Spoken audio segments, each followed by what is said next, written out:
et Claude. Bonjour. Bonjour, bonjour Aluka. Bonjour Aluka. C'est bizarre, vous aviez démarré la réunion alors que moi j'attends dans une autre réunion depuis 15 minutes, enfin depuis 5 minutes. Bon oui, je ne sais pas comment ça se fait, mais c'est pas grave. Ah bon? Donc, bon, sachez que la réunion est enregistrée à partir de maintenant. Oui, d'accord. Alors, allons-nous commencer avec les mots on attend encore ou on commence? Moi, je dirais qu'on attend encore 5 minutes. Oui. Le temps que les participants et les invités arrivent.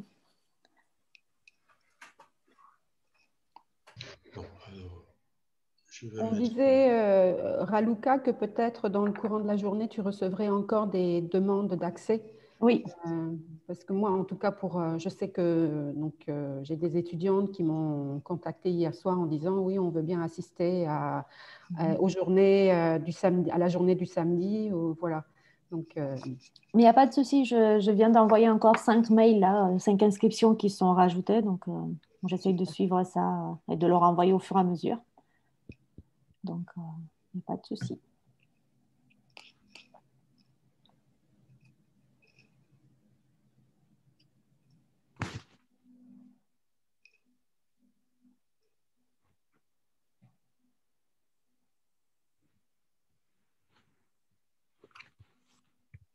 En tout cas, nous pouvons nous estimer heureuses de ne pas avoir essayé de le faire en présentiel, oui, comme on l'avait imaginé. Écoutez, persuadée que nous étions qu'en février, la situation serait redevenue parfaitement oui. normale. On vous aurait tous accueillis à Istanbul pendant au moins 3 mois. 3 mois, je ne sais pas, mais au moins quelques semaines.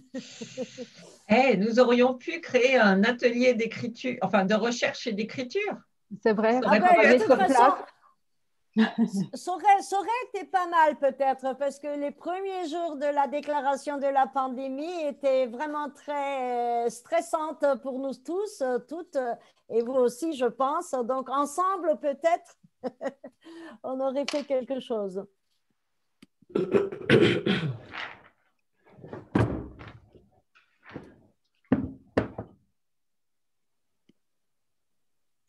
Alors, juste pour vous dire, j'envoie à la MSH, la personne qui gère le site de la MSH m'a dit, demain matin, il faut que vous fassiez une capture d'écran pour qu'on relaie sur les réseaux sociaux. Voilà, c'est ce que je suis en train de… À mon avis, Patricia, tu attends un petit peu que toutes les caméras à peu près soient… Ah oui, c'est vrai, je pourrais. Voilà, ça serait mieux, parce que nous en prenons assez souvent, nous aussi, à Fillmore pour des tas de choses. Et soit alors, parfois, nous demandons ouvrez les caméras juste pour une seconde de façon à prendre la photo. Et après, on continue. Et peut-être qu'il y aura un peu plus de participants dans quelques temps aussi. Donc, oui, j'en enverrai d'autres. J'en enverrai au fur et à mesure. Okay. Peut-être quand même, il faudrait que nous ne tardions pas trop pour tout ce qui est là. Yulia et Aïché, je vous laisse faire brièvement le mot d'accueil. Oui, d'accord. Donc, je commence. Oui, Aïché. D'accord, voilà. Donc, je dis encore bonjour de nouveau et puis à toutes et à tous. Donc, je m'appelle Aïché Toypar, je suis enseignante-chercheur à la faculté de communication de l'université Galatasaray. J'ai eu l'occasion de rencontrer certains d'entre vous dans d'autres débats et conférences auparavant. Et donc, pour ceux qui ne me connaissent pas encore, j'ai voulu me présenter. Donc, je suis aussi membre du groupe de recherche en études cinématographiques du Centre de recherche sur les médias de l'université Galatasaray, qui se nomme Médiar. Et c'est à ce titre aujourd'hui que j'aimerais, au nom de notre centre et de mes collègues, vous dire la bienvenue. même si, donc, comme on l'a dit tout à l'heure, celle-ci n'est pas celle que nous aurions souhaité. Hein. Nous espérions vous retrouver en grand nombre ici. En effet, donc, nous aurions aimé vous accueillir ici dans nos locaux au bord du Bosphore et dans ce bâtiment datant du 19e siècle. Mais bon, comme partout dans le monde, hein, la pandémie nous a indiqué d'autres chemins. Mais cela ne nous empêche pas de nous réunir et dans ce sens, si on doit en retenir un avantage, de nous rassembler peut-être en plus grand nombre et venant donc des participants venant de différentes parties du monde. Pour ce qui est de Médiar, donc c'est un groupe donc c'est un centre de recherche qui regroupe et soutient des chercheurs qui travaillent sur les différents aspects des médias et du cinéma. Nous collaborons avec des réseaux scientifiques internationaux pour développer et enrichir les recherches et permettre ainsi un échange de regards. Par ailleurs, donc, les différentes équipes au sein de ce centre de recherche travaillent sur les questions de genre et la question des femmes dans le cinéma occupe évidemment une place importante et incontournable. Et dans ce sens, donc, nous sommes fiers et très honorés aujourd'hui de faire partie de l'organisation de ces 2 journées si importantes dans la question et si riches en apports. Pour cela, donc, nous remercions les équipes de Créa Colcine, Patricia et Raluca, et le groupe Escale, donc Claude et Patricia, de nous avoir permis d'en faire partie, ainsi que le consortium d'appui à l'Université Galatasaray qui nous a soutenus depuis le début. Donc, avant de laisser la parole à Julia, je vous souhaite donc à toutes et à tous 2 très belles journées qui s'annoncent passionnantes et enrichissantes. Merci. Merci beaucoup, Aïché. Je prends tout de suite la parole puisque je vais être même un petit peu plus courte puisque je dirai 2 mots de Fillmore sur Fillmore tout à l'heure dans le cadre de l'introduction. Donc, je suis Julia Hurtan-Reuvel avec mes noms de famille. Appelez-moi Julia, ça va être plus simple pour la suite. C'est difficile à prononcer, donc je le dis en passant. Ici, il y a quelques années, j'aurais été ici en tant que membre ou une des dirigeantes de Médiar. Effectivement, j'ai exercé à l'Université Galatasaray pendant de longues années, plus d'une 20aine d'années, avant d'aller dans une université de province. Mais depuis ma retraite, l'année dernière, je travaille à plein temps, ce que je faisais sous forme de travail volontaire, pour Fillmore, qui est une coopérative de femmes pour la production, la promotion, etc. du cinéma des femmes et pour améliorer la place des femmes dans le cinéma et dans les médias. Alors, en tant que Fillmore, nous étions ravis de faire ce colloque au mois de mars dernier, puisque c'était notre 18e anniversaire. Alors, on disait Fillmore devient majeur. Et en même temps, donc pour fêter sa majorité, elle collabore une fois de plus avec Médiar, puisqu'il y a eu d'autres collaborations auparavant.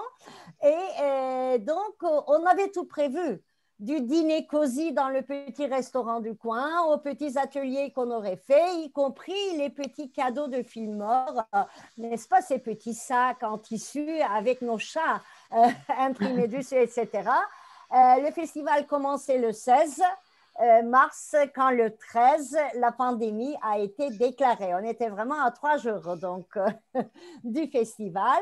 Bien, évidemment, la pandémie nous a bien limités pour beaucoup de choses, mais comme l'a rappelé Aïché, merci Digital World, comme ça, grâce à ces possibilités numériques, on a au moins la possibilité, et je remercie ici vivement encore une fois, bien sûr Patricia, Raluca et Claude et Aïché, bien entendu, pour l'organisation de ce colloque en ligne. Bienvenue et je souhaite à tous et à toutes un excellent colloque. Merci Lilia. Alors, nous allons continuer avec une brève introduction que nous partagerons entre Raluca, Julia et moi-même. Alors, nous sommes vraiment heureux de vous retrouver ici. Bonjour à tous, ceux que nous connaissons, ceux avec qui nous avons déjà échangé, travaillé, et tous ceux aussi que nous ne connaissons pas et que nous sommes heureux d'accueillir. Il s'agit de la présentation des premières recherches sur les filières cinématographiques en Afrique et au Moyen-Orient au prisme du genre. Nous avions lancé donc un appel à contribution en fin 2018 et presque toutes les contributrices et tous les contributeurs sont là aujourd'hui pour échanger sur ces résultats. Donc, merci à vous toutes et tous d'être avec nous aujourd'hui. Heureuse d'accueillir aussi une table ronde de professionnels du cinéma et nous remercions l'AMSH Lorraine, le Labexica, le CREM, Médiar, le consortium donc, de l'Université de Galatasaray, le laboratoire Culture et Communication de l'Université d'Avignon. À l'œuvre en cinéma, le but c'était de lancer une conversation universitaire multidisciplinaire en créant un espace d'écoute et d'échange avec des actrices et des acteurs des secteurs concernés. Et au centre des préoccupations, une production des discours savoirs sur les cinémas d'Afrique et du Moyen-Orient, soumises comme d'autres à des rapports de domination. Au sein de ceux-ci, les figures de femmes sont un enjeu symbolique et commercial important. Les cinémas d'Afrique et du Moyen-Orient sont très souvent construits comme étant dans le rattrapage. Et là, je réutilise une expression d'un réalisateur tunisien, Lotfi Achour, comme s'ils étaient assignés dans nos imaginaires de manière perpétuelle à la dénomination en voie de développement. À la fois cinématographiquement, les cinéphilies restent enracinées dans des filmographies qui sont très majoritairement occidentales, auxquels les autres cinémas ne peuvent aspirer que très inégalement. Et à la fois aussi sur les questions de genre, et là je cite l'accroche d'un éditorial du Monde qui m'avait beaucoup frappée, « La condition des femmes est un bon indicateur de la santé d'une société et de l'état d'un régime politique ». Et c'était dans Le Monde en septembre 2019. Et ce qui m'intéressait en fait, c'est la façon dont automatiquement les lecteurs et les lectrices comprennent qu'il ne s'agit pas de n'importe quel pays, mais de pays soit arabes, soit du Sud, quelles que soient les catégories qu'on veut utiliser. Donc là, je trouvais qu'il y avait quelque chose d'important. Alors, il s'agit donc ici de nous défaire des hiérarchies auxquelles la production des savoirs universitaires participe et des a priori, afin de développer la démarche et la méthode. Et comme le suggèrent Abir Krefa et Amélie Le Renard dans Genre et féminisme au Moyen-Orient et au Maghreb, de restituer l'originalité des différents contextes. Nous départir de nos a priori, ce que les recherches pointent et dont mes collègues parleront dans la journée, c'est que, en fait, dans les cinémas d'Afrique et du Moyen-Orient, les situations sont très hétérogènes. Les films par des femmes sont sans doute moins nombreux proportionnellement dans certains pays occidentaux que dans d'autres pays dans ces régions. Les films par des femmes peuvent avoir un succès commercial important dans certains pays. Les films par des femmes peuvent aussi être primés. Si les films primés circulent et sont valorisés, permettent-ils pour autant de reformuler les grands récits des cinémas nationaux ou du cinéma? Alors, quand on parle des savoirs produits sur les films d'Afrique et du Moyen-Orient, il s'agit de réfléchir et de comprendre comment les lieux de production des savoirs, comment les disciplines contribuent à la construction des objets, comment les langues dans lesquelles les savoirs sont produits contribuent à leur conception et à leur diffusion, comment les moyens matériels à la disposition des chercheurs déterminent l'étendue et le temps des projets, comment les réseaux universitaires et d'affinités, parfois le hasard des rencontres aussi, distinguant là d'ailleurs celles qui peuvent passer les frontières et les autres. Alors, comment justement tous ces réseaux conditionnent les questionnements, mais aussi comment les éditions, VHS, DVD, les plateformes en ligne, l'addition de sous-titres aux films ou non détermine l'accessibilité des films, leur public potentiel, leur analyse ou non. Tout cela participe de hiérarchisation économique, culturelle et artistique des cinématographies nationales, régionales, qui distinguent les films les uns des autres. il y a différents lieux de production des savoirs qui abordent la question des cinémas d'Afrique et du Moyen-Orient au prisme d'approches genrées. On peut, par exemple, noter les travaux de Betty Hillerson et son ouvrage, mais aussi son blog, des articles récents d'ailleurs qu'elle a mis en ligne sur pratiquer la beauté et redéfinir la féminité à partir des cinémas d'Afrique, ou les travaux de Brigitte Rollet et d'autres que je vais citer tout à l'heure. Dans les universités, dans les pays d'Afrique et du Moyen-Orient, il y a énormément de thèses et de mémoires qui sont produits sur la condition des femmes dans les films, sur les films par des réalisatrices. Ce sont des travaux au lectorat confidentiel. Il y a aussi des travaux universitaires qui sont, on peut parler par exemple en Turquie de ceux d'Ulia, qui sont produits et qui ne sont pas tous accessibles parce que là encore, il y a la question des langues, il y a la question des maisons d'édition qui peuvent contribuer à la circulation ou à un lectorat beaucoup plus confidentiel. En France, il y a aussi, alors d'abord, il y a peu de chercheurs en cinéma et en sciences sociales qui s'intéressent à ces films et les abordent à partir d'approches genrées. Si les historiennes ont renouvelé les objets et interrogé la naissance d'un loisir, la circulation des films, et il y a un nouveau projet qui se dessine, faire communauté devant l'écran, le genre n'est pas une préoccupation centrale. Alors avec MENA Cinéma, on a exploré la circulation des films et avec des approches genrées de manière inégale. Avec Escale, nous avons travaillé sur les pratiques spectatorielles, la production, le rôle de l'État, en intégrant aussi, là encore, inégalement la question des femmes et du genre, mais en l'ayant dans certaines approches.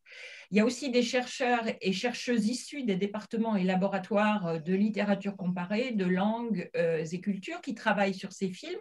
Ils sont peu nombreux et ils tentent à associer la dimension genrée à la dimension sociale. Ce qui, voilà, j'aurais pas le temps de développer, mais ce qu'il faut savoir quand même, c'est que dans l'institution universitaire en France, les disciplines dialoguent encore très peu, même s'il y a des échanges. Et ça, c'est lié à une organisation des institutions. Il y a aussi le fait que certains cadres conceptuels, les studies, que ce soit gender studies, cultural studies, longtemps décriés, elles ont fait leur chemin dans les universités françaises, mais n'ont pas été, les chercheurs et les chercheuses ne se les ont pas appropriés en relation au film dont il sera question ici. Et comme le notait Samuel Lelièvre il y a déjà quelques années, le postcolonial aussi pose question pour les chercheurs en histoire du cinéma et au-delà de l'histoire du cinéma. Et on pourrait ajouter d'ailleurs le décolonial aussi. Et il y a peu de travaux en relation avec les films qui nous concernent. Par contre, il y a beaucoup de travaux au prisme du genre sur les images coloniales, sur aussi le cinéma de propagande. Et quand il y a des travaux sur les films, ce sont plutôt ce qu'on appelle les films de l'immigration, l'image des Maghrébins et des Maghrébines dans le cinéma en France, dans des revues qui ne sont pas toujours et rarement d'ailleurs celles de cinéma. Dans les savoirs universitaires anglophones, par contre, c'est vraiment une question beaucoup plus développée depuis plusieurs décennies, principalement dans des départements de langues et cultures francophones ou arabes, des disciplines qui privilégient les questionnements sur la représentation des cultures, les approches politiques, formelles, esthétiques dans les analyses des films. Et les contenus sont souvent abordés avec un réel souci pour les contextes de production. On est passé d'ailleurs très rapidement dans cette conversation universitaire anglophone d'un intérêt pour les films sur la condition des femmes aux films par des femmes, toujours ancrés dans l'analyse des films. Et d'ailleurs, on peut parler des travaux de, par exemple, Florence Martin ou aussi Marie-Pierre Ruiloa. Le regard des réalisatrices apporte-t-il des alternatives aux constructions genrées qui ont longtemps structuré l'imaginaire cinématographique dominant de la distribution commerciale des films et de leur valorisation par la critique? On interroge les rapports de pouvoir et les stratégies de résistance des femmes en quête d'émancipation, des analyses qui situent ainsi les réalisatrices en lutte contre des traditions oppressantes, pour la conquête de liberté, pour lesquelles le cinéma est une arme de transformation individuelle et sociale, par le regard porté sur la société. Quelle que soit la discipline, la construction des objets crée des points aveugles et parfois des distorsions. Les approches restent très centrées sur la réalisation, le moyen d'interroger l'intention du film. La réalisation renvoie à une figure abstraite de la création qui garantit aussi le statut artistique du film. Le rapport fort entre film et culture représentée peut détourner de questionnements importants et d'une attention, par exemple, soutenue aux fertilisations qui peuvent exister aux fertilisations croisées entre le cinéma et les autres arts. Donc, se trouvent hors champ, quelque part, les rapports entre cinéma et théâtre, cinéma et art plastique, et quelquefois la littérature aussi. La focale sur la réalisation, en lien direct avec la culture représentée, détourne aussi de la question de la fabrication du film de la part et des modalités collectives de ces différentes temporalités. Alors, dans notre projet, nous avons voulu retourner la focale pour nous intéresser à celles et ceux qui font des films, à leur activité. Et aujourd'hui, ce seront surtout les travaux sur l'activité des femmes. Et comme vous le verrez, de nombreuses recherches portent sur les réalisatrices. Revenir aux questions essentielles et complémentaires de la création artistique et de l'artisanat et ou de l'industrie se fait au risque peut-être de désenchanter la création. Un risque peut-être plus grand pour les femmes que pour les hommes. Et là, c'est une question qui est ouverte. Au risque pour les chercheurs de tensions et de contradictions qui peuvent émerger entre, d'une part, le désir de valorisation des œuvres par des femmes, et la valorisation au cinéma est fondée sur un regard et une écriture au singulier, une mise en scène originale et donc quelque part sur l'unique. Et d'autre part, la volonté d'engager une réflexion sur les modalités collectives est moins valorisée des pratiques professionnelles de cette même production. Une telle approche impliquait de ne pas en rester au cinéma d'auteur, à tout le moins de le resituer, afin de ne pas ignorer les femmes qui se lancent dans le film de genre, de divertissement, et il y en a, d'explorer les conditions matérielles de formation, d'exercice de l'activité des réalisatrices et plus largement d'existence des acteurs et des actrices du secteur bien au-delà des réalisatrices, de penser la porosité entre activités dans le cinéma et dans les médias audiovisuels, de prendre en compte la façon dont le prisme francophone est potentiellement déformant, dans le sens où des modèles de production valorisés par toute une politique d'influence française ont été remis en cause par des modèles de production, je ne citerai que le Ghana et le Nigeria, qui sont les plus présents à l'esprit des gens. Ces modèles ont essaimé bien au-delà des pays dits anglophones. Une telle approche impliquait aussi de reconnaître que nous savons peu de choses sur les modalités de fabrication collective et de l'expérience d'une multitude d'actrices et d'acteurs œuvrant dans les secteurs. Et c'est aussi ce qui nous rassemble ici aujourd'hui. Et à ce titre, nous remercions les chercheurs et les chercheuses qui ont ouvert la voie à des travaux sur les monteuses, scénaristes et productrices. Ils sont en éclaireur pour le projet qui est encore à venir, Créa Colcine. Et très rapidement, juste pour finir, il s'agissait donc ici, dans un premier temps, de retrouver des traces et de les organiser, d'engager une réflexion justement sur engager une réflexion sur le genre implique d'avoir des données qui sont très inégalement recueillies et collectées dans les différents pays. Et l'enjeu de ces premières recherches était de contribuer à cette collecte tout en étant très conscient de l'immensité de la tâche et donc de nos limites. Et c'est pour cela que nous saluons les contributrices et contributeurs présents qui se sont investis dans ces premiers travaux de terrain. Merci à vous, nous sommes très heureux de vous avoir. Et je passe la parole à Raluca. Le son, oui, je l'ai vu tout de suite. Bonjour à tous et merci d'être là. Merci de cette intervention, Patricia, pour remettre vraiment le cadre à la fois de ces recherches et à la fois du volume et de cette journée.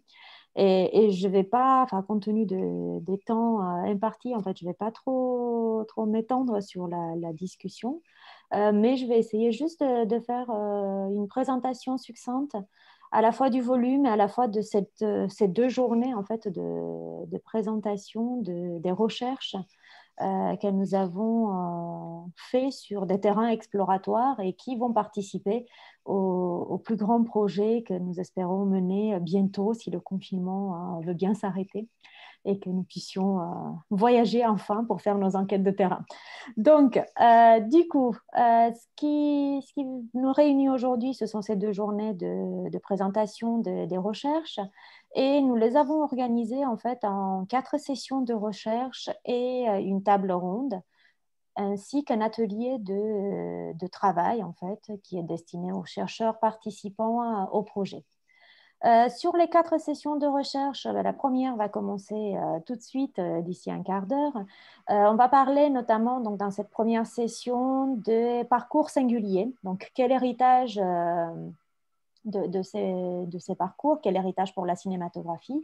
Et on va avoir des parcours qui sont loin d'être anodins, qui sont ceux de André Daventure, Amos Gitaï et Marie-Josée Sanselme et de Heini Swour, qui vont nous mettre en avant en fait ces femmes pionnières dans leur domaine, dans leur façon d'être, dans les petits cailloux qu'elles ont semés en fait sur le parcours des réalisatrices modernes, réalisatrices, productrices, scénaristes modernes, et qui permettent aujourd'hui aux femmes d'avoir justement de pouvoir s'appuyer sur un héritage solide et qui leur permet de créer des nouveaux modèles. La deuxième session, toujours dans la matinée, qui s'intitule « Restituer l'histoire du cinéma, rendre compte de l'héritage laissé par les pionnières ». On est toujours dans une question d'héritage, mais on va parler cette fois-ci du rôle et de l'influence de plusieurs personnalités du cinéma qui sont Katinka Heinz, Nujom Al-Ghanem et Katina Attia, Kainat Atia, qui justement par leur travail ont marqué elles aussi l'histoire de la cinématographie. On va prendre une petite pause et ensuite on va se retrouver pour une troisième session où cette fois-ci on va parler plutôt d'une version, je dirais, un peu plus industrialisée, si on peut appeler ça, compte tenu des structures et des réseaux qui existent dans les pays d'Afrique et du Moyen-Orient. On va parler des femmes dans les filières nationales avec les enjeux de la transformation des regards. Et on va justement s'attacher à l'audace des femmes dans plusieurs pays qui osent bousculer les idées reçues, je dirais d'abord, et surtout les places qui sont plus ou moins instituées pour occuper leur propre place, celle qu'elles ont décidée. Donc, on va commencer par l'audace des femmes en Turquie, puis au Cameroun, en Éthiopie et au Maroc, en passant en fait au fur et à mesure par les productrices, réalisatrices et techniciennes de ces pays qui réussissent avec brio de briller justement dans des paysages qui ne sont pas toujours les plus opportuns pour le travail des femmes.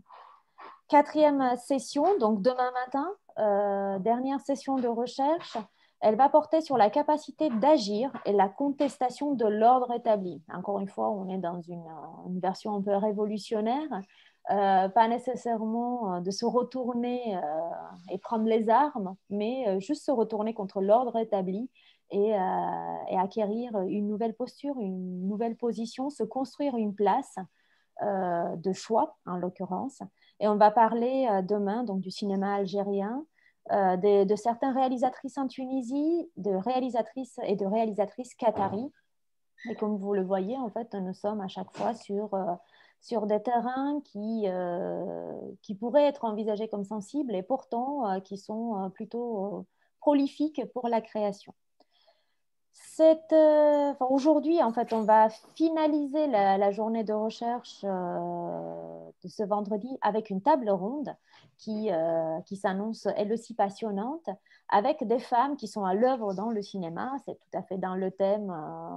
On finit en beauté avec justement plusieurs femmes qui travaillent et qui vont témoigner de leur travail, de leurs embûches, de leur parcours dans le milieu cinématographique qu'elles occupent, que ce soit en Afrique ou au Moyen-Orient. Et enfin, je vous disais qu'on va clore en fait ces 2 journées par un atelier de préparation. Comme nous avons fait des ateliers préparatoires, écrit des chapitres pour notre ouvrage, en fait, afin de témoigner de ces terrains explorateurs, on va essayer de... Hello. Fine and you? Okay. Je me suis permis de couper le micro pour ne pas assister à la conversation. Du coup, je disais que cet atelier de présentation, en fait, va être l'opportunité pour nous, en fait, de nous interroger sur les suites à donner à ces projets, sur la façon d'enrichir nos terrains de recherche et nos méthodologies de recherche. Et ça va être vraiment un temps d'échange entre collègues pour co-construire ce projet en vue des enquêtes de terrain que j'espère reprendre bientôt, puisqu'elles nous manquent quand même si Internet a facilité les entretiens visio, c'est pas pareil. Ben, écoutez, je passe la parole à Yulia, si elle veut bien, et merci. Merci beaucoup, chère Raluca. Voilà, moi je continue donc en insistant un petit peu sur le rôle éventuellement de Fillmore et en soulignant l'importance en fait de cette collaboration université, mouvement de femmes en ce qui concerne les recherches, notamment dans les domaines sur lesquels nous travaillons. Comme le rappelle notre cher ami Francesco Cassetti, les théories féministes, comme il dit, se sont développées grâce au développement un petit peu parallèle en fait, de 3 fêtes, de 3 mouvements, de 3 mouvances, et qui étaient d'une part l'entrée des femmes cinéastes, même si elles sont peu nombreuses donc, dans le cinéma, qui font des films.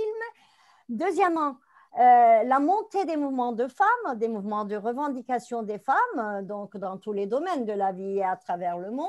Et troisièmement, la recherche, notamment universitaire, qui s'est développée en s'orientant vers de nouvelles problématiques et évidemment en introduisant, comme nous savons aujourd'hui tous et toutes, donc de nouveaux paradigmes, notamment celui du genre, donc dans les études, notamment en sciences sociales, enfin en sciences cinématographiques. Et effectivement, quand on considère ces 3 volets qui ont soutenu le développement de la pensée et de la théorisation des questions de genre au niveau des études cinématographiques, de la sociologie du cinéma, etc., eh bien, Fillmore se situe, si je puis dire, vraiment l'entrecroisement de ces 3 domaines, puisque Fillmore, comme je vous l'ai dit, est une coopérative créée en 2002 dans le but, d'une part, d'aider les femmes à se prononcer, à se manifester au niveau du cinéma, donc faire de la production ou aider à la production, mais en même temps, elle est surtout connue par le Festival de films de femmes international et itinérant, même si cette année, il a été en ligne. C'est le seul festival de femmes, en tout cas, qui se déplace dans plusieurs villes de la Turquie, plus d'une trentaine de villes en 18 ans. Donc, porter le cinéma, à l'époque où il n'y avait pas le numérique, porter le cinéma aux femmes, le cinéma des femmes aux femmes.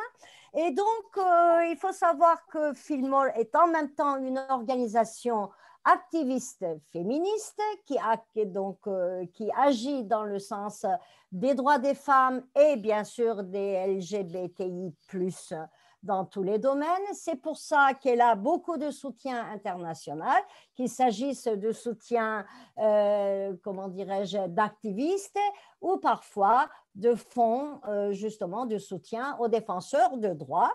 Et donc, en même temps, depuis toujours, il s'est intéressé, bien entendu, aux recherches académiques et universitaires, notamment sur tout ce qui est la place des femmes, non seulement dans le cinéma, mais aussi dans les médias, etc., en prenant un petit peu le domaine au niveau plus large. Et c'est en ce sens-là qu'il a déjà collaboré avec Médiare, avec d'autres institutions de recherche aussi, d'autres universités, pour participer activement, prendre part aux recherches qui sont réalisées. Alors, les recherches auxquelles participe Fillmore ont le très grand avantage d'être, enfin, un avantage pour nous, puisque nous, en même temps, comme je vous l'ai dit, nous sommes là pour faire de l'activisme pour les droits des femmes. C'est un grand avantage. Chaque recherche à laquelle participe Fillmore est en fait une recherche-action. Autrement dit, à la fin de la recherche, nous proposons avec nos collègues, bien entendu, avec nos collègues chercheurs, universitaires. Moi, j'ai 2 chapeaux, donc je porte les 2 chapeaux en même temps. Parfois des plans d'action que nous envoyons au gouvernement, désespérément, mais nous ne lâchons pas prise. Hein. C'est la énième propositions qu'on a envoyées. Bon, elles ne sont pas trop prises en considération, mais nous faisons notre devoir, qu'il s'agisse d'autres actions sur le terrain, effectivement.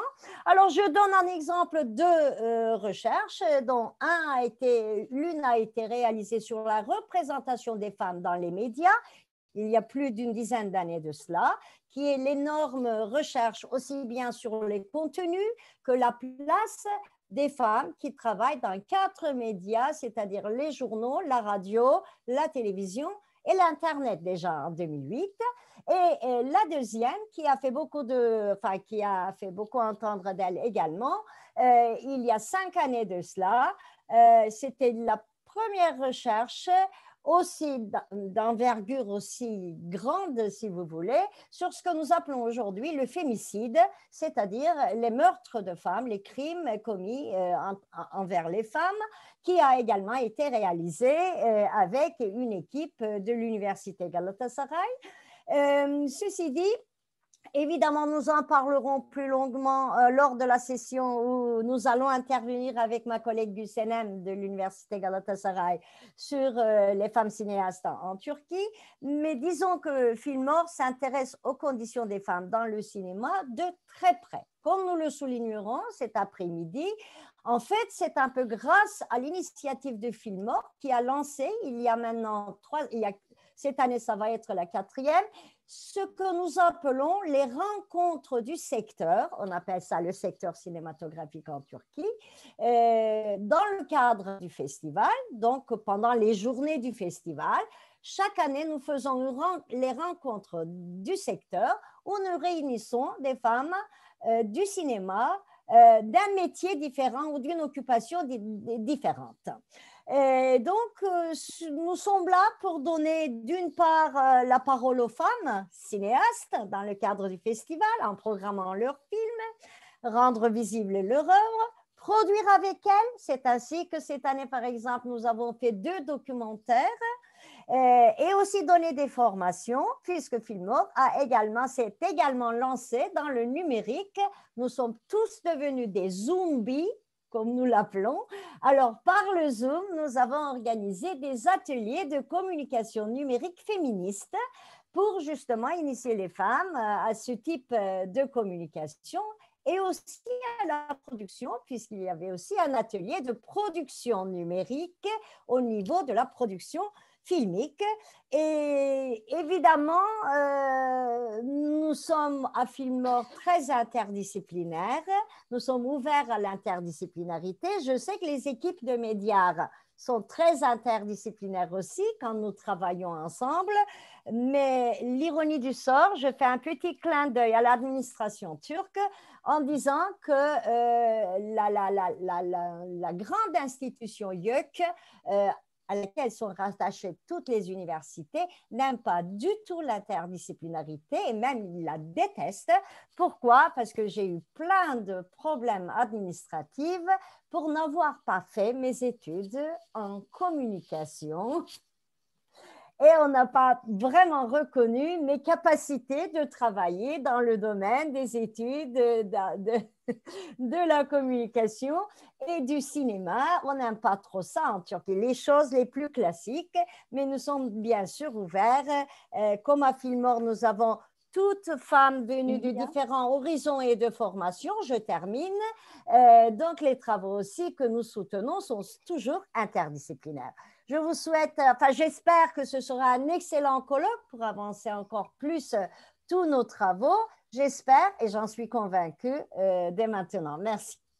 Merci Julia. Je suis désolée, je suis gardienne du temps, donc pour que la séance puisse se dérouler, c'est plus difficile de passer un petit mot avec 5 minutes ou 2 minutes comme on fait en colloque. Là, c'est plus difficile d'être discret, je dirais. Mais voilà. Du coup, c'est toujours toi qui garde la parole pour la première Raluca, session. avec vous. C'était Aïché, on avait changé parce que ça faisait un peu trop de… Pardon, je l'avais en tête et du coup, j'ai suivi le programme. Donc, du coup, Aïché, c'est à toi. Merci beaucoup, Julia. Merci à vous, merci pour cette enrichissante introduction aussi. Donc oui, on a échangé avec Julia parce que moi, c'est un échange un peu qui s'est fait en cours de route, un peu à la dernière minute, donc on n'a pas eu l'occasion de modifier le programme, mais bon, je pense que ça ne posera pas grand problème.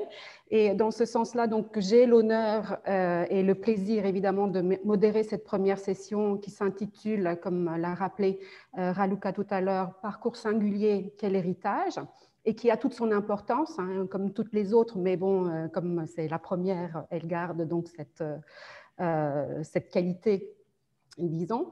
Donc, en effet, comme dans beaucoup d'autres domaines, la place des femmes ou la reconnaissance de leur place dans l'industrie cinématographique, ce qu'on peut appeler donc l'industrie cinématographique, reste peu ou quasiment pas abordée. Dans les ressources historiques riches en nombre, comptant ceux qui ont participé à l'invention du dispositif, à l'institutionnalisation du cinéma, à l'essor des courants, les noms des femmes restent malheureusement inaudibles. Or, nous savons aujourd'hui, et donc ça a été rappelé à plusieurs reprises, et avec certitude qu'elles étaient nombreuses à avoir joué un rôle important, à être pionnières dans le développement de cette industrie. On cite aujourd'hui, et heureusement évidemment, Alice Guy, Lois Weber, mais aussi June Matisse, Mabel Normande, Olga Preobazenskaya, Kazuko Sakane, Esther Choub ou encore Sebahat Filmer.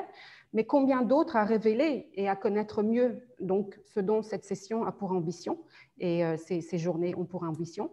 Elles ont écrit, produit, réalisé, animé, monté des films. Elles ont été les avant-gardes de l'art cinématographique, tout autant en Occident que dans les pays d'Afrique ou du Moyen-Orient, ou voilà, des pays en voie de développement. Mais en même temps, elles ont été oubliées, effacées, ignorées par une histoire qui est écrite par les hommes et pour les hommes au détriment du pouvoir patriarcal.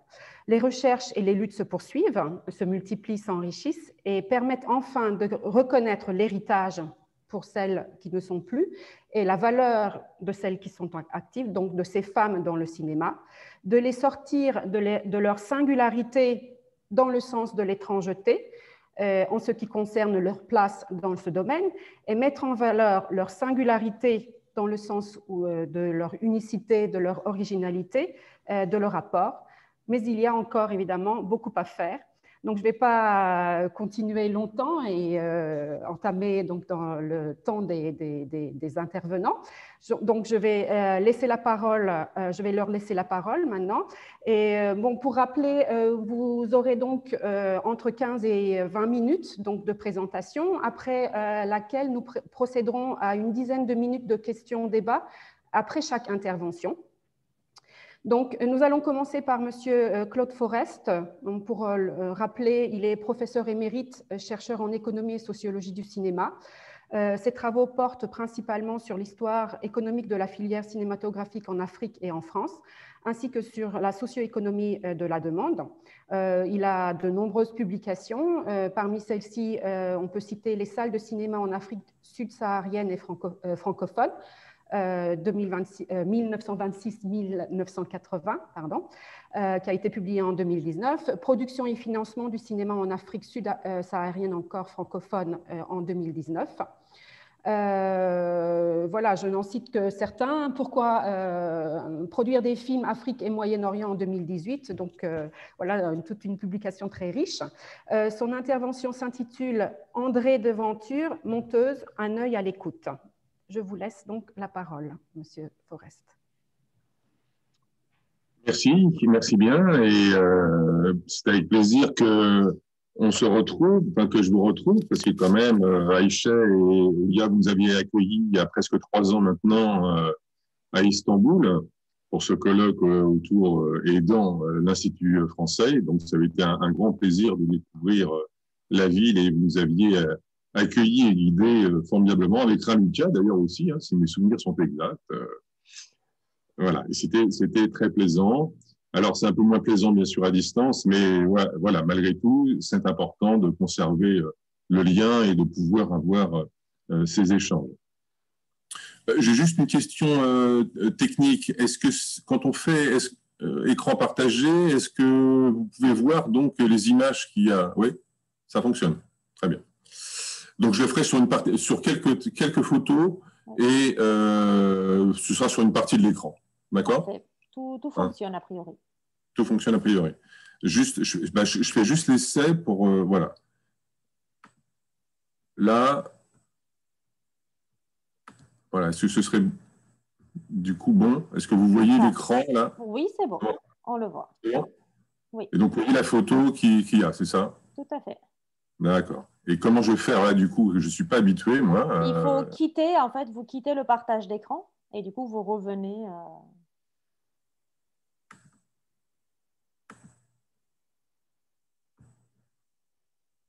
Voilà, d'accord, ok, très bien. Très bien. Donc oui, voilà. Donc c'est au cours de ces recherches sur la situation du cinéma d'Africains au sud du Sahara que j'avais été amené à croiser à de nombreuses reprises une association qui a joué un rôle très important. C'est l'association Atria, qui avait été créée et animée par André Deventure en 1980.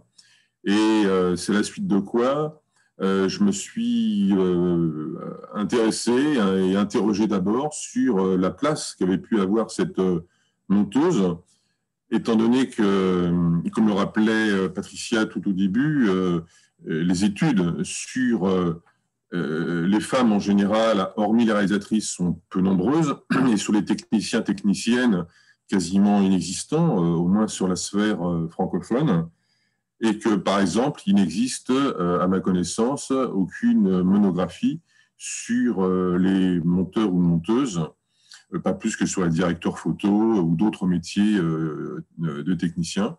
Il y en a quelques-uns aux États-Unis, et à chaque fois, ce sont d'ailleurs des monographies d'hommes. Alors que sur ce métier, sur les monteuses, au moins sur la France, c'est l'un des rares métiers où il y a à peu près une parité. C'est 40-45% de femmes qui exercent le métier de monteur, alors que d'autres sont extrêmement genrés. Script, costumière, ce sont 80-90% de femmes. Ingénieur du son, c'est la proportion inverse pour les hommes, etc. Donc, j'essaie de faire une recherche de type à la fois historique et sociologique sur le parcours de cette femme que je n'ai jamais rencontrée. Pour la situer, elle est née en 1932 et elle est décédée en 2014. Voilà, j'aurais pu la croiser effectivement dans le temps au cours de mes recherches antérieures ou des travaux sur les films, mais ça ne s'est pas fait, bien que j'entendais parler d'elle assez souvent ou qu'on pouvait voir son nom sur les génériques. Alors, je vais faire là une présentation qui est d'ordre chronologique et puis après je pourrai répondre à des questions plus précises sur des points particuliers. Elle a un parcours atypique et en même temps, à ses débuts, très représentatif du milieu professionnel français, des techniciens. Alors, elle est née, et ce n'est pas du tout anodin par rapport à la suite, on dit qu'elle est française et moi je pense qu'elle est corse.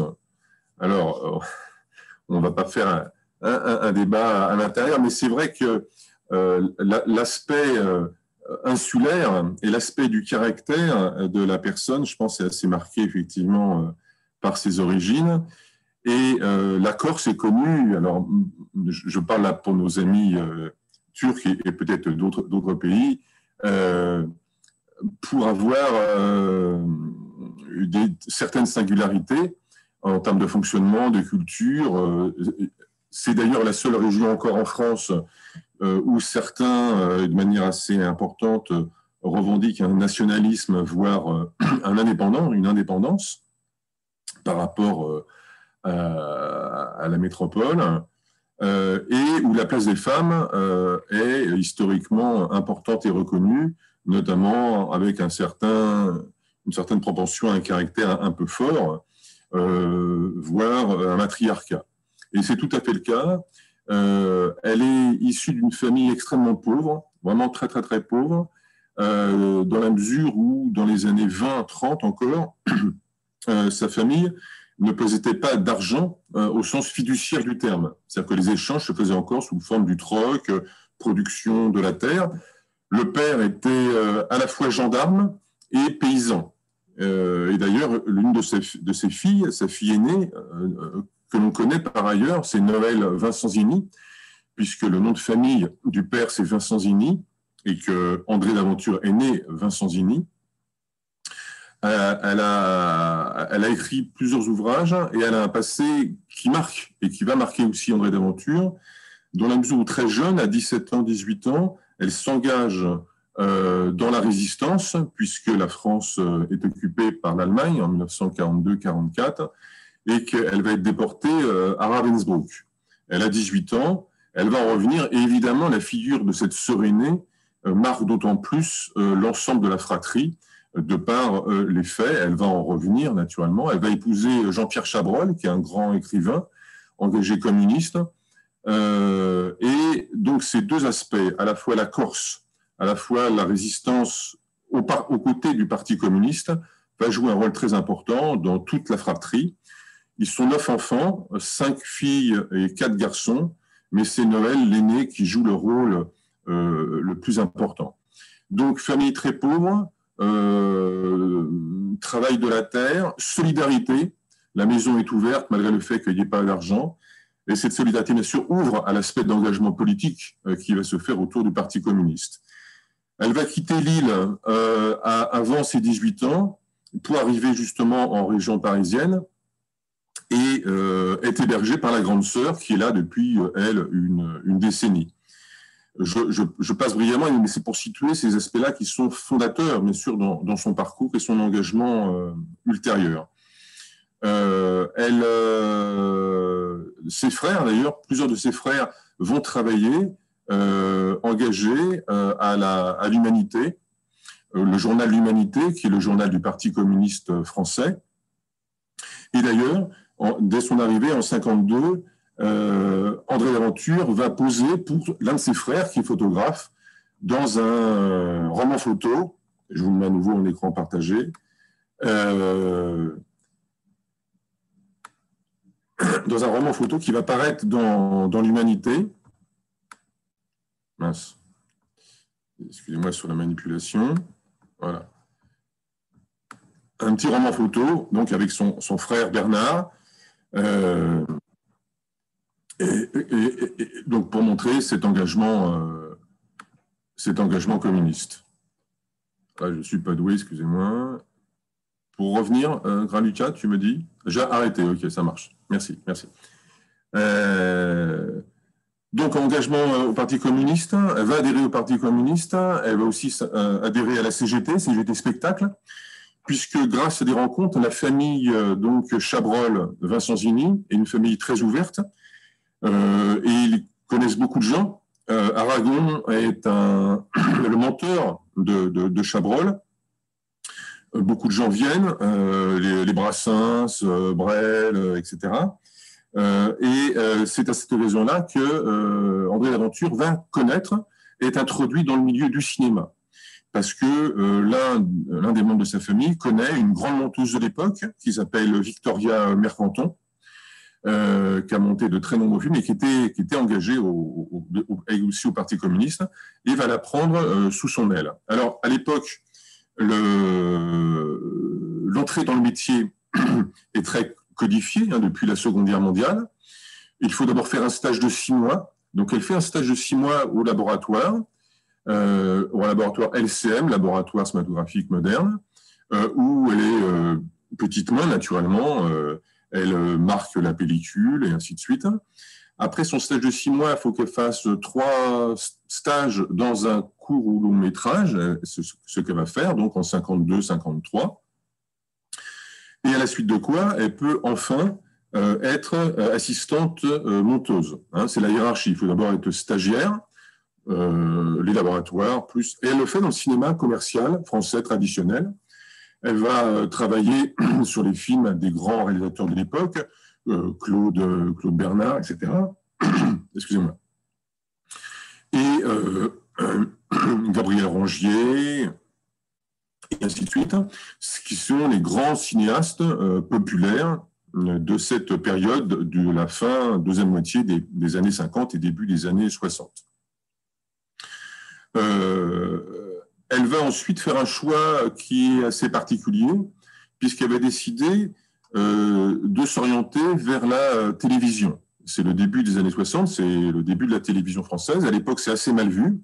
Les intellectuels français, pendant un demi-siècle encore, vont beaucoup dénigrer la télévision, qui est assez impure à leurs yeux, et surtout dans le métier des techniciens, où l'aspect monté pour la télévision est un peu un déclassement par rapport à la noblesse du 35 mm, la pellicule, etc., où la grille des professions est extrêmement carrée, encadrée, protégée d'ailleurs par la CGT en particulier, qui a pu établir au fil des combats des années 50 des grilles de salaire assez favorables pour les techniciens. Là, il faudrait refaire l'histoire du Parti communiste et de son lien avec le spectacle, mais enfin, qui a joué un rôle très important. Donc, elle a fait le choix d'aller à la télévision. Elle va travailler avec des grands précurseurs de la télévision. C'est Pierre Desgroupes, c'est Pierre Lazareff, Pierre Dumayet, Igor Barrère. Enfin, c'est les grands noms de la télévision du début des années 60. Et également avec une femme qui va jouer un rôle important, c'est Eliane Victor. Eliane Victor, justement, elle va faire parce qu'elle le vit, où elle subit la domination des hommes dans le milieu de la télévision, va s'en émanciper et créer plusieurs émissions. Elle va travailler avec 5 colonnes à la une, puis elle va créer une émission qui s'appelle Les Femmes aussi, qui va être une série d'une 60aine de portraits de femmes ordinaires de la vie quotidienne. André Laventure va collaborer avec plusieurs réalisateurs qui vont justement faire des films sur ces sujets-là. À la fin des années 60, c'est plusieurs hasards de rencontres. Elle vit dans un milieu où la solidarité est extrêmement forte, comme je le disais, mais aussi il y a un petit groupe de femmes monteuses, Marie-Sophie Dubu, Victorine Marcanton que j'évoquais, etc. Des noms dont on a oublié qui ne sont pas passés à la postérité, et pourtant ces femmes ont toutes monté entre 50 et 100 films chacune, donc pour dire l'ampleur de leur investissement et du travail qu'elles ont pu faire au sein de l'industrie cinématographique française, mais qui ne sont pas passés du tout à la postérité. Et tout en étant très libres, émancipés, on dirait à l'époque, en fait, certains événements vont perturber ce petit groupe de femmes, puisque l'une d'entre elles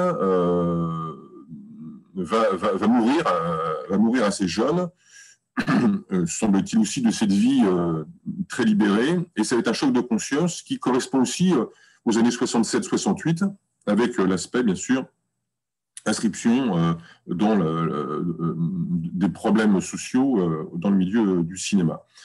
Je passe assez rapidement, mais c'est à cette époque-là qu'il rencontre quelqu'un qui va changer sa vie. C'est Lucien Patry. Lucien Patry travaillait au bureau du cinéma au ministère de la Coopération. Le ministère de la Coopération avait créé en 61-62 ce bureau du cinéma avec une section technique qui aidait à la production de films d'Africains et aussi de scientifiques français qui travaillaient sur l'Afrique. Et à la fin des années 60, ça prend un peu de l'ampleur. Je passe les détails parce que là, il faudrait refaire l'histoire du bureau du cinéma au ministère de la Coopération, mais ce soutien est assez important. En une quinzaine d'années, il y a plus d'une centaine de films qui vont être soutenus, soit directement, indirectement, par le prêt, l'achat de pellicules, etc., pour que les réalisateurs africains puissent faire des films. Et à un moment donné, Lucien Patry, en rencontrant André Laventure, lui fait découvrir le cinéma d'Africains qu'elle ne connaissait absolument pas. Donc, je rappelle qu'elle travaille dans le cinéma depuis 1952 et que là, nous sommes à la fin des années 60, début des années 70. Et elle découvre, elle raconte dans ses quelques interviews, en voyant le film d'Ousmane Sembène, Borom s'arrête, le court-métrage, et elle a une révélation et elle dit vraiment, je suis passé à côté de ces formes d'expression, alors que ça fait maintenant une vingtaine d'années que je travaille dans ce milieu-là, c'est pas possible. Et elle dit à Lucien Patry, dès que vous pourrez, moi ça m'intéresse et je viendrai travailler avec vous. Et quelques années se passent et en fait une place se libère en 74 au bureau du cinéma et le bureau du cinéma va engager André Laventure pour monter des films d'Africains. Au tout début, donc elle quitte, il faut voir quand même là que c'est une rupture importante pour elle parce qu'elle quitte un milieu extrêmement normé, protégé, reconnu pour passer en faisant des contrats. À l'époque, c'était des contrats film par film, donc elle n'avait pas la sécurité d'emploi, elle n'a jamais été fonctionnaire. Et puis ensuite, elle va avoir des contrats d'1 an, renouvelables, et elle amène avec elle une assistante avec laquelle elle avait travaillé sur plusieurs longs-métrages antécédemment, c'est Marie-Christine Rougerie, et à elles deux, elles vont un peu révolutionner la manière de penser les films d'Africains au sein du bureau du cinéma. Elle a la chance d'avoir des gens qui l'écoutent. C'est d'abord Lucien Patry et aussi le chef du bureau du cinéma de l'époque, qui est Jean-René Dobrix, qui est un grand monsieur, qui a commis plusieurs articles et qui a beaucoup accompagné, théorisé le cinéma d'Africains en étant soucieux de l'indépendance et du respect des formes filmiques et des imaginaires exprimés par les Africains et non pas de vouloir imposer une certaine norme. Sauf qu'au début, il n'y a pas beaucoup de moyens et que l'assistante a encore pensé justement sous une forme, non pas condescendante, parce que ce n'est pas tout à fait le terme, mais un peu de bienveillance par rapport à des gens sous-développés. C'est un petit peu ça, l'état d'esprit. Il y a la bienveillance, mais il y a quand même l'état d'esprit, ce qu'on leur donne, ça va suffire, quoi. Et clairement, en montant plusieurs films, elle arrive à André Laventure à dire non, ce que vous faites, c'est bien, il y a l'intention, mais il faut plus de moyens. Par exemple, plus de moyens en donnant plus de temps pour monter, en donnant des moyens techniques différents, par exemple l'introduction de bruiteurs, l'introduction de musiciens. Et donc, elle va un peu révolutionner cela. Et puis, changement de politique au sein du ministère, restrictions budgétaires, changement de notation, etc. Et en 1980, on signifie la fin de la cellule montage du bureau du cinéma. Et là, elle est un peu révoltée. En l'occurrence, il y a un film de Souleymane Cissé qui était en train de se faire et qui donc doit être arrêté. Et avec d'autres amis, ils décident de créer cette association, Atria, qui va aider pendant 20 ans et soutenir le montage et ensuite la production exécutive de films d'Africains de toutes origines, mais enfin principalement du francophone du sud du Sahara, au début principalement maliens et burkinabés. Et ce sera plus d'une quarantaine de films qu'elle-même va aider à monter, plus de 600 films qu'Atria va soutenir, et c'est absolument colossal, pendant ces 20 ans, pour justement les aider. Et le grand principe, c'était respecter les imaginaires, respecter le point de vue du réalisateur, et son éthique de monteuse était je suis au service du film, même si j'ai raison, le réalisateur a toujours raison parce que c'est son imaginaire. Donc, on va dans ce sens-là. Et donc, c'était ce respect-là absolu qui a été fait pendant donc l'ensemble de sa carrière. En 1998, nouveau changement politique. Le ministère de la Coopération va être dissous, absorbé par le ministère des Affaires étrangères. Et elle va, bien sûr, cesser, parce que l'association était soutenue financièrement par le ministère de la Coopération et par le CNC. Et donc, elle va monter seule, mais tout en gardant cette ligne-là, cette éthique-là extrêmement forte pour monter les films. Et son dernier film, qui sera elle va faire 160 films au total, court et long métrage, et j'en terminerai là. Son dernier, ce sera un film inachevé de Souleymane Cissé, justement, le dernier aussi de Souleymane Cissé, Oka, La Maison. Et elle ne pourra pas l'achever. Ce seront ses compagnons, y compris Marie-Christine Rougy, qui reviendra pour ce film-là, qui le montreront. Et d'ailleurs, Souleymane Cissé dédiera ce film à André Laventure en indiquant combien elle l'avait marqué dans toute sa carrière. Merci beaucoup, Claude. Donc, on peut procéder tout de suite, pendant que c'est chaud, à des questions, s'il y en a.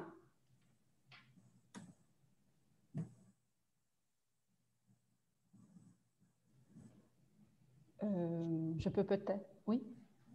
Moi, en fait, oui, j'aurais une question. En fait, c'est vous avez vraiment souligné l'importance du Parti communiste et l'importance de son passage à la télévision. Et en fait, je voudrais savoir si, à votre avis, quel a été le plus important dans son travail sur le cinéma. Aurait-elle pu avoir une capacité d'agir aussi importante quelque part, sans ses liens avec un syndicat ou sans le réseau qu'elle a pu constituer à la télévision, et quel aurait été non, le syndicat n'a pas tellement joué de rôle par rapport à son cheminement. C'était juste une concrétisation de son engagement. Non, oui, par contre, le Parti communiste, oui, les rencontres qu'elle y a fait autour, et notamment autour, encore une fois, de l'univers de sa grande sœur, Noël Vincenzini, et puis après, tout ce réseau qui s'est fait, tout ce réseau qui se faisait autour des monteuses, toutes ces monteuses étaient engagées, pas féministes au sens où on entendrait aujourd'hui, mais avec une acuité du rôle des femmes et de travailler entre elles, mais aussi cette conscience-là très claire d'un engagement à la fois social, mais ce n'était pas l'aspect militant. Elle a toujours dit, d'ailleurs elle n'était pas très bien vue, et quand j'ai fait mes entretiens, j'ai fait une 50aine d'entretiens pour essayer de cerner l'ensemble de son parcours, y compris des responsables syndicales, monteuses syndicales, et toutes ont eu un petit mouvement, un petit peu de recul par rapport à ça, en disant, oui, elle était adhérente, mais non, elle militait pas. Et effectivement, elle a toujours dit, elle a toujours été gênée, elle s'est toujours battue, par exemple, au ministère de la Coopération, pour avoir du travail en plus, pour avoir une semaine de montage en plus, pour que la qualité soit là, et non pas de se battre pour avoir une augmentation de salaire, par exemple. Donc, elle ne voulait pas gagner plus d'argent, mais elle voulait que les conditions de travail soient meilleures. Et ce n'est pas tout à fait la ligne des syndicats. Donc, pour répondre à la question, oui, tout ce qui s'est passé autour de la télévision, les grands noms aussi, parce que je ne les ai pas tous cités, mais par exemple, elle a rencontré un de ses compatriotes, Ange Casta, qui est un grand réalisateur uniquement de télévision, qui a fait de nombreux films, dont un qu'elle a monté, qui était Colomba, donc ce n'est pas du tout, bien sûr, un hasard, la nouvelle de Prosper Mérimée qui se passe en Corse, l'histoire de cette grande figure féminine corse. Et c'était l'aspect corse a joué, et le Parti communiste ont joué davantage que l'aspect syndical, pour répondre à la question. Et oui, les rencontres à la télévision, une autre forme aussi, un autre regard sur le monde, sur la société. Elle disait, oui, elle avait monté le film avec Jean Gabin, Maigret, Bois Rouge, par exemple, et elle disait, bon, faire Maigret, ça va bien un moment, quoi. Et elle a fait 15 ans et elle trouvait que c'était suffisant.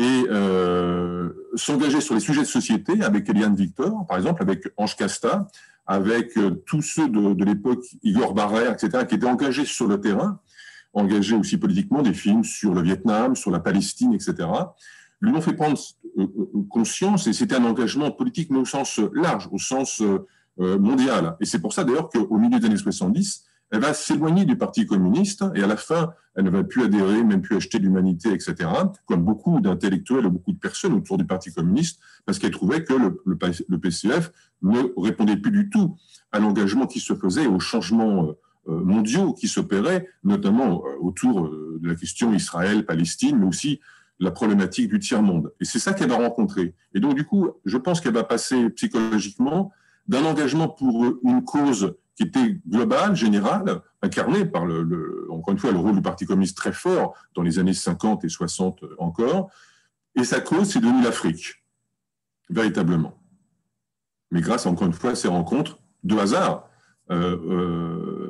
qui sont faites avec Lucien Patry et le Bureau du cinéma.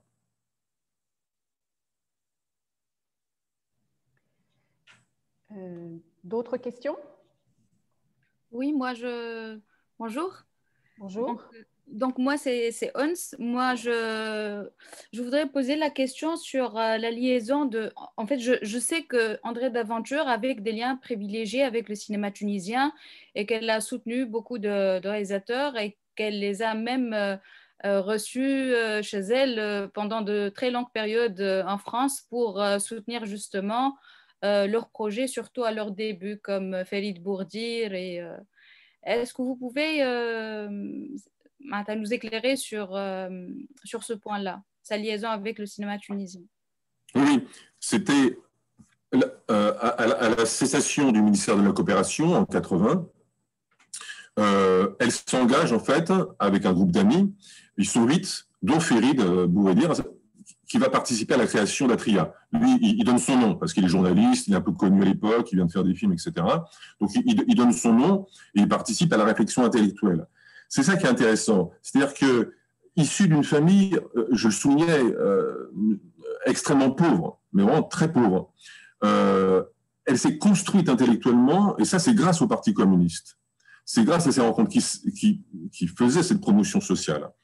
Et tout ce milieu d'échange intellectuel, elle ne s'est jamais considérée comme intellectuelle, ne se pensait pas comme intellectuelle, et d'ailleurs avait un recul assez fort par rapport à tout ce qui était théorisation. Je vous donnerai quelques exemples après, et parce que le Maghreb en fait partie. Et donc, elle, son souhait, c'était vraiment aider la création. C'était vraiment ça. Et de ceux qui ne pouvaient pas y accéder. Et donc, le début d'Atria, c'est autour du tiers-monde. Ce n'est pas pour l'Afrique, même si ça va devenir autour de l'Afrique, c'était le tiers-monde en général. Alors, de facto, ça s'est plutôt fait parce que c'était lié à son passé immédiat autour de l'Afrique subsaharienne, mais très rapidement, ça va être aussi l'Afrique du Nord. Elle va aider effectivement de nombreux réalisateurs tunisiens, puis aussi algériens, moins marocains. Et quel était l'état d'esprit? Et elle le dit dans plusieurs textes. Peu importe la nationalité de celui qui vient me voir, peu importe son genre, ce qui m'intéresse, c'est ce qu'il a dans la tête et ce qu'il veut le porter. Et moi, je me mets à son service. Et c'était ça. Vous voyez? Donc, l'éthique, elle est là. Et effectivement, de facto, elle n'a pas beaucoup aidé de réalisateurs européens. Elle en a fait quelques-uns. Au sein d'Atria, il y en a eu quelques-uns. Et puis, une grande qui viendra plus tard, c'est Teresa Villaverde, une Portugaise.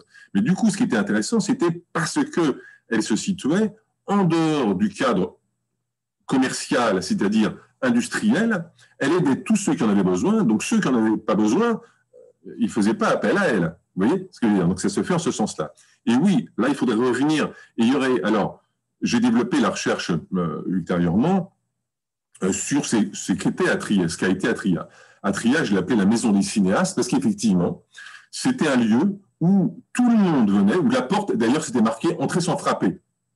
D'accord? Donc, c'est très symptomatique. Et donc, les gens rentraient, venaient, s'asseyaient, buvaient un coup, discutaient.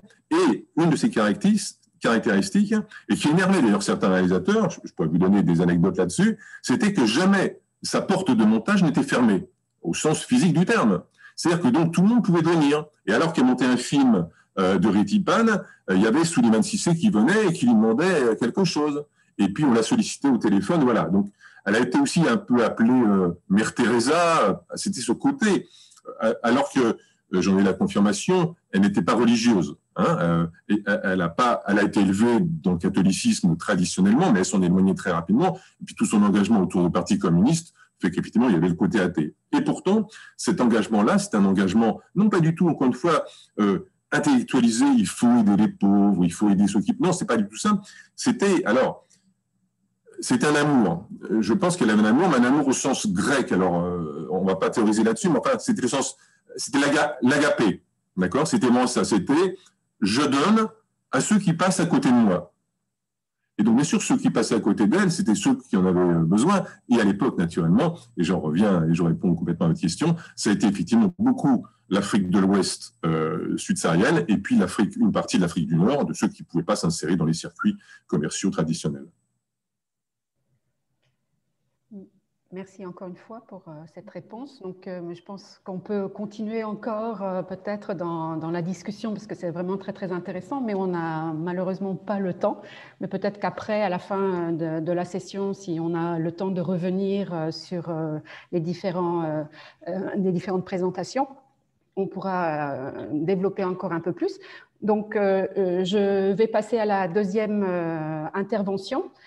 Qui va être faite par donc, Madame Marie-Pierre Ulloa, qui est enseignante à l'Université de Stanford dans la division de littérature, culture et langue.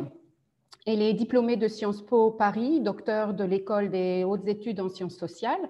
Elle est l'auteure donc de Francis Jeanson, un intellectuel en dissidence de la résistance à la guerre d'Algérie, donc qui a été publié par les universités de presse de Stanford.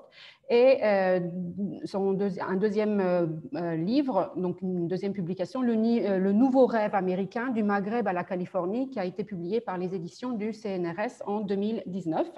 Le titre donc, de sa présentation s'appelle « Mise en mots de la mise en scène, le cas de Gitaï Sanselmé ». Je vous laisse la parole.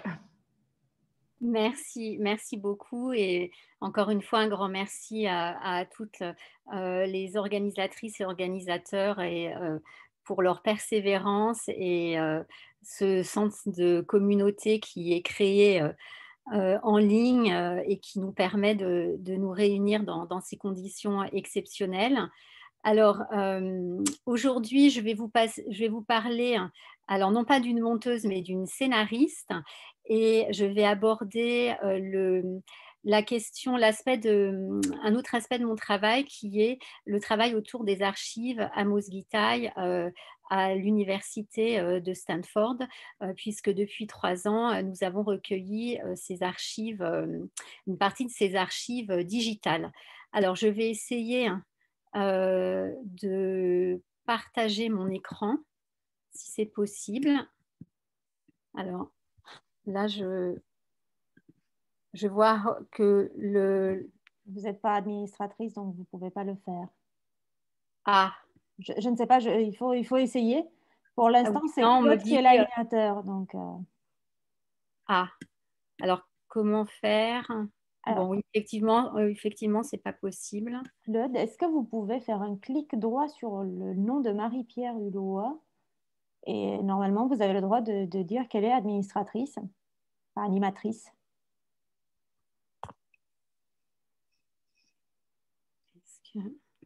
Bon. Je suis navrée, je ne sais pas pourquoi j'ai perdu la main sur l'animation lorsque j'ai donné l'autorisation à Claude. Sinon, une autre possibilité, c'est de vous envoyer les PowerPoint à vous et vous pouvez... Alors, je vais essayer de faire ça.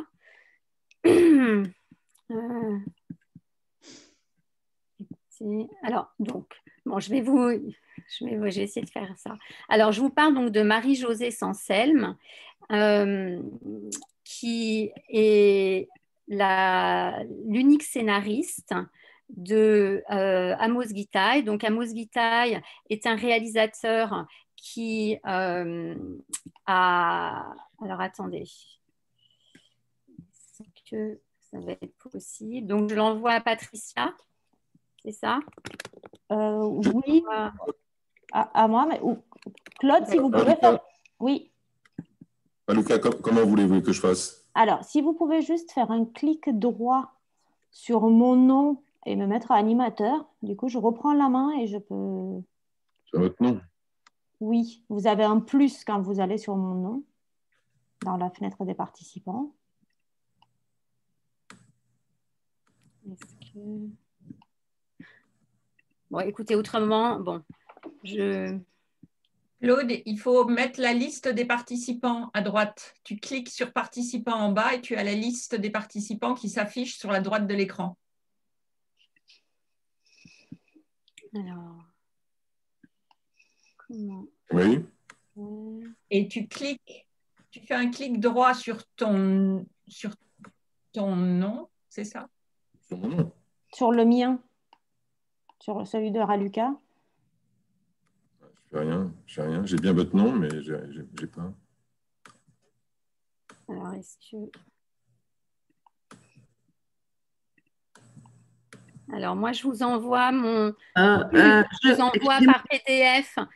Raluca et Patricia, je vous envoyais PDF par email mon PDF. Je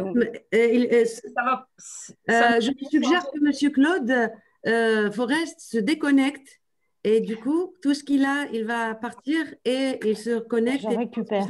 Okay.